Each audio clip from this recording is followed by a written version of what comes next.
It'll be interesting. So now let's move on to our losers. Anybody want to start? I'll go ahead and start. We'll let Josh start here. This is one team I was high on, and they traded down twice. They drafted one wide receiver.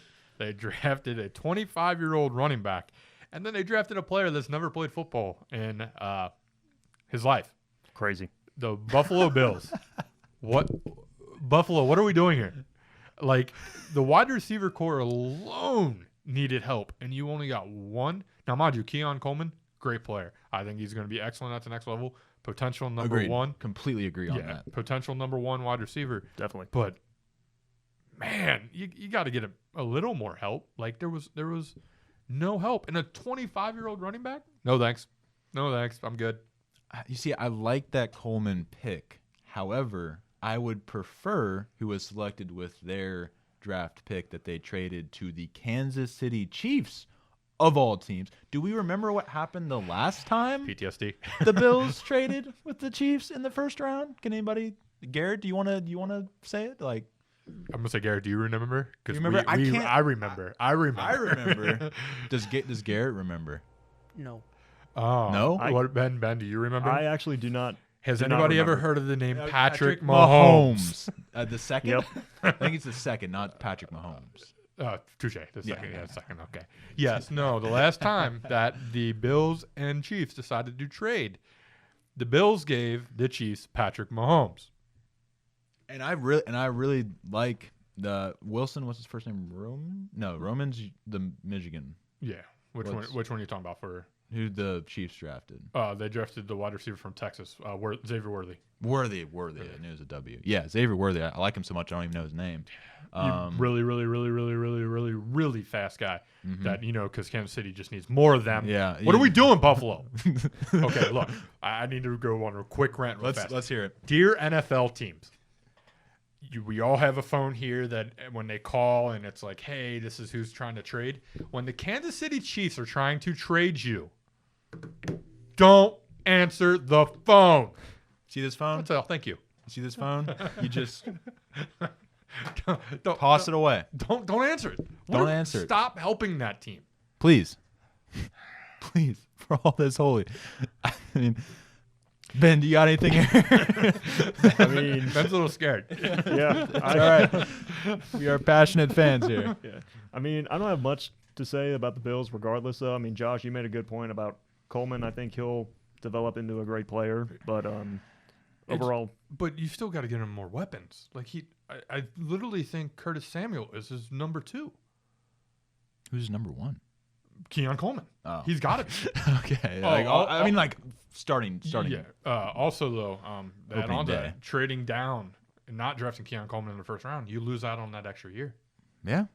So you just gave an extra year of Keon hitting free and there's agency. there's nothing to like. You could still draft Coleman at that spot, and it would still somewhat make sense. Yeah. like- So But anywho, they weren't the only losers out there. We can get pretty heated about this one coming up that Ben is going to talk about. yeah. Let's hear it. All right. So I feel like we can all agree, and I think mostly everybody can all agree, that the biggest loser in this draft is indeed the Atlanta Falcons. I mean, to draft Michael Penix Jr. at number 8, I feel like we all did not expect this, especially after the Falcons signed Kirk Cousins to a 4-year, $180 million deal. I mean, what are we doing? Like, what are we doing? I don't understand. I mean, after you signed Kirk Cousins, I mean, I was hoping they would get a defensive guy at least because they needed some help with their defense from last year.